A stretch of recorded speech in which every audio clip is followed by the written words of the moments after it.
Sandra Yannone grew up near the edge of the Atlantic Ocean off Long Island, south in Old Saybrook, Connecticut.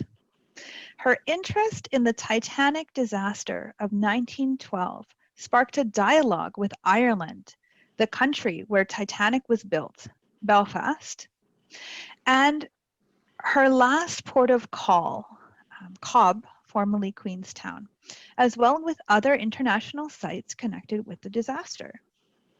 Her poems, book reviews, and articles have appeared in numerous print and online journals, including Plowshares, Prairie Schooner, The Stony Thursday Book, Glass, a poetry journal, Women's Review of Books, The Gay and Lesbian Review Worldwide, CALYX, and Seattle Review.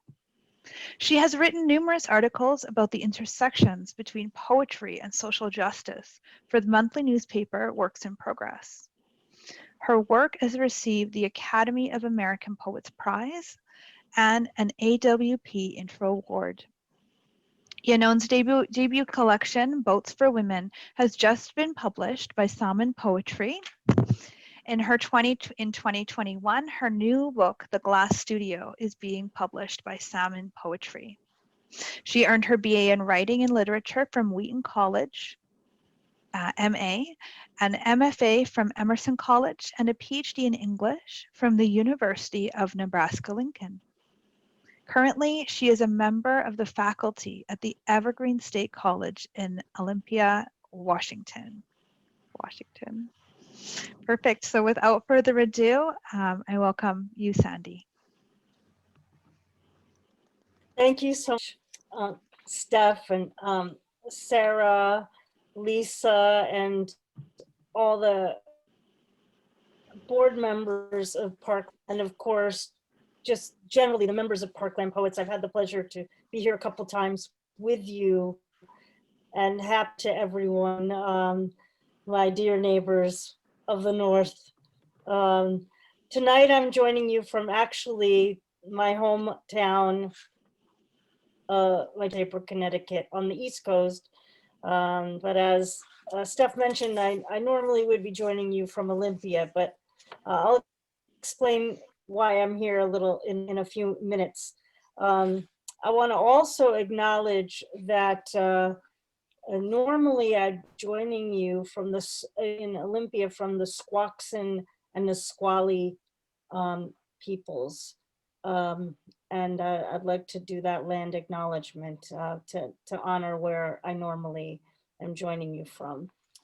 Well, as Sarah mentioned, my book, my debut collection, which 21 publication, I'd like to share that with folks to inspire you to think positively if you're working to get a collection published. It was Boats for Women, and here's the collection and what it looks like.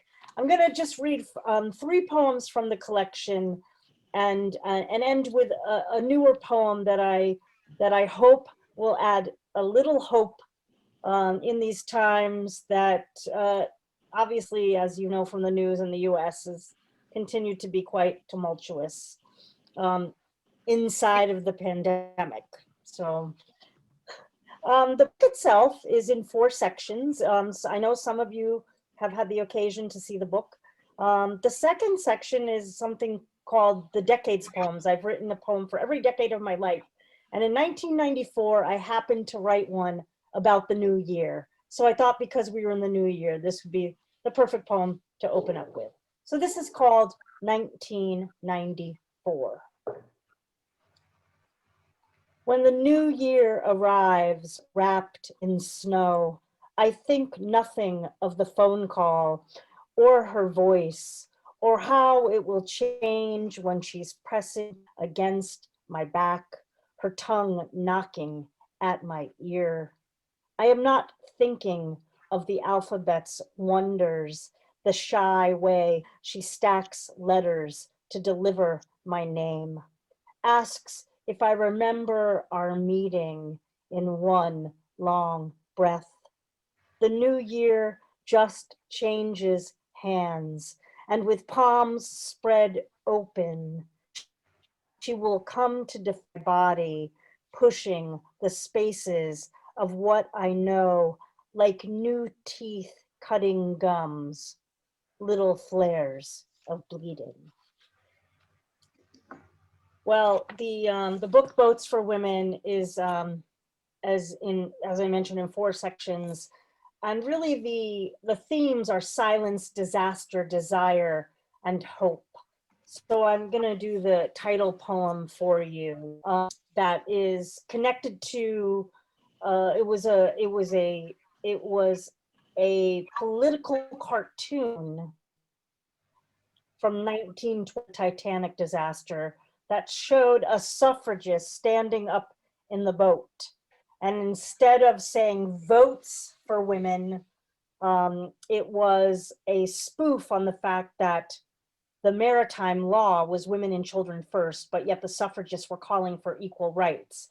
And a political cartoonist had commented on that by having votes for women on that suffragist sash as she was standing up stridently in that lifeboat.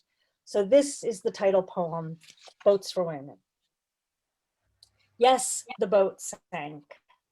Yes, it broke in two like stereotypical heart before it plummeted to depths no one could measure until 70 years later, technology caught up and looked its ancestor in the face.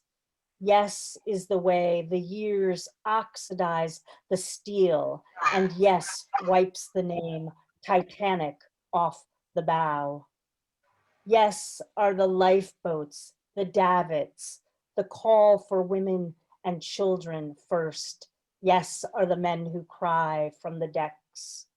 Sometimes when I kiss her, I am leaving a yes on her lips to let her know I will go down with this ship.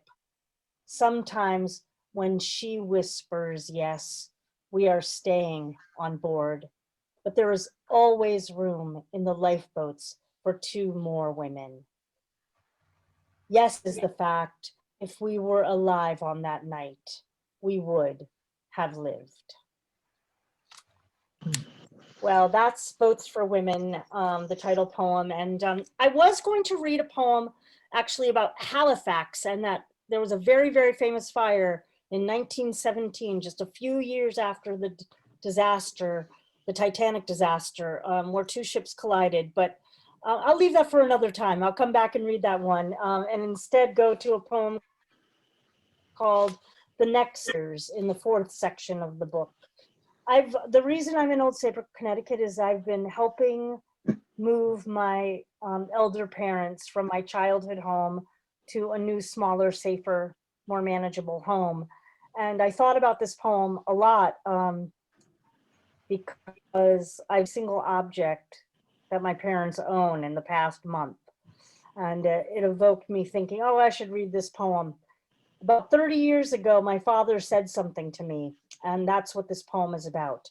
It's called The Next 30 Years. Over breakfast, my father calculates out loud the number of times he will see me before he dies. 2 times a year over the next 30. I hold my breath to stop the 2-year-old girl in the picture on this sill from growing. Think about game shows, speed rounds with 60 digital seconds on the clock evaporating backwards, how day after day thoughts of winning inferior prizes trick me into watching what the many faces of losing 6 seconds can look like.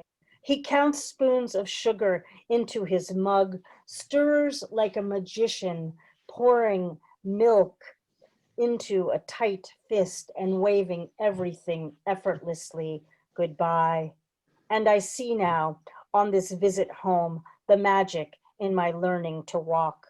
My father's bare hands, just visible inside the photograph's border, ringed around my skinny arms, all my ancestors lined up outside the camera's focus to help him gently pull me closer to the escape even he can't teach me to resist.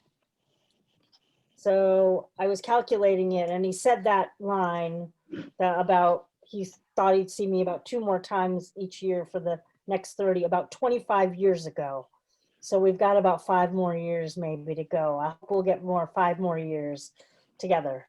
Well, I'm going to end with a newer poem that was published in Poetry Ireland Review based on that conversation that Lois and I had about process. I thought I'd read this one for you because I developed it as there's a form called the cento, which is where you take other people's lines of other poets' poetry and stitch them together to create an entire new poem.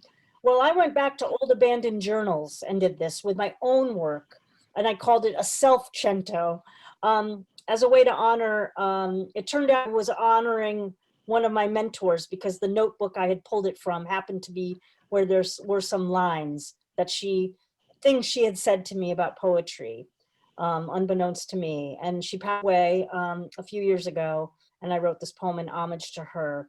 So this poem is called Gratitude Workshop. Notebook number 12, 1991, for Lucy Brock Broido. And I'll indicate her lines with my hands. She said, poetry is about demons and to trust the interior of ice. I ruminate over all the advice we must endure in this world, a precarious stack of dishes at the edge of the sink, or a game of midnight freeze tag in a field of no moon. She said, don't apologize, don't explain. If 14 fish swim past, what does the 15th look like? The darkest hour of the recurring bruise. She said, court tension and rib. They don't exchange names. They don't even shake greasy hands. About doubt, it's terminal, more than a blessing. Forgiveness is another night of testimony. How is it you remain unmarried? I told myself it was I had a bed. I did not lie. I find fire delectable and can sleep. She said, be careful not to be too good. So I pretend to fidget with some anger. In simplicity, the simple, let the day bear its breakdown of horoscopes like coins that disappear into the glass face of a parking meter. All description must be elation. I can forgive only the first gray hair. And in response to my longing, I burn the toast. Wow. Thank you very much. Dear, dear Parkland poets, what a joy to be with you here in the new year. And I'm so looking forward to hearing your voices for the rest of this evening.